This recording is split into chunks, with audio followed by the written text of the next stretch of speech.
Hello दोस्तों, मैं हूं अश्विन। दोस्तों, आज हम जानेंगे कि रिजर्व बैंक ऑफ इंडिया यानी आरबीआई ने 2000 रुपए के नोट्स को वापस लेने का फैसला क्यों लिया है। तो चलिए शुरू करते हैं। भारतीय रिजर्व बैंक यानी आरबीआई ने एक फैसला किया। आरबीआई ने बताया कि वह 2000 रुपए के नोटों को सर्कुलेशन से बाहर कर रहे हैं।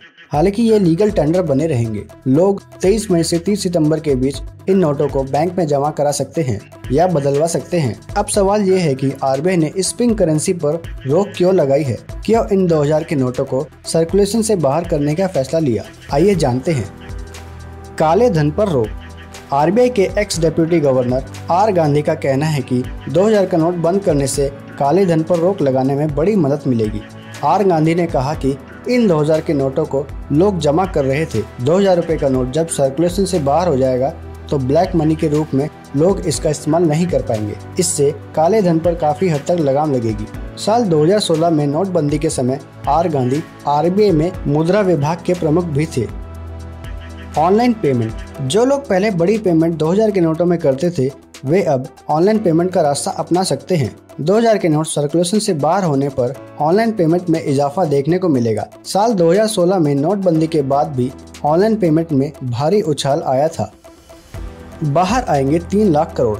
पूर्व मुख्य आर्थिक सलाहकार कृष्णमूर्ति सुब्रमण्यम ने कहा कि आरबीआई के इस कदम से 2000 रुपए के नोटों में सर्कुलेट हो रही 3.6 लाख करोड़ रुपए की करेंसी का बड़ा हिस्सा बाहर निकालने में मदद मिलेगी। कृष्णमूर्ति ने कहा, हमने ज्यादातर छापेमारी के दौरान देखा कि लोगों ने 2000 रुपए के नोटों में बड़ी ब्लैक मनी छुपा रखी थी। 2000 रुपए का नोट अब लेन देन में काफी कम यूज होता है। इसका इस्तेमाल मुख्य रूप से ब्लैक मनी जमा करने में किया जाता है। 80-20 का नियम बताता है कि 2000 रुपए का नोट रखने वाले 80% लोगों के पास इस कुल सर्कुलेशन का सिर्फ 20% ही है। वहीं 20% लोग जो ब्लैक मनी जमा करते हैं, उनके पास 80% रकम यानी 3 लाख करोड़ रुपए है। Income tax. 2000 रुपए के नोट को बंद करने का एक फायदा सरकार को बढ़े हुए इनकम टैक्स के रूप में मिल सकता है।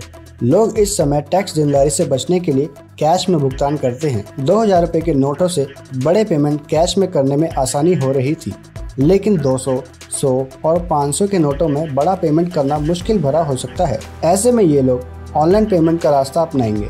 इससे पेमेंट रिकॉर्ड में रहेगा और टैक्स देनदारी से लोग नहीं बच पाएंगे। सो गाइस, ये थी कुछ वजह जिसके कारण आरबीआई ने 2000 के नोट्स को वापस लेने का फैसला किया है।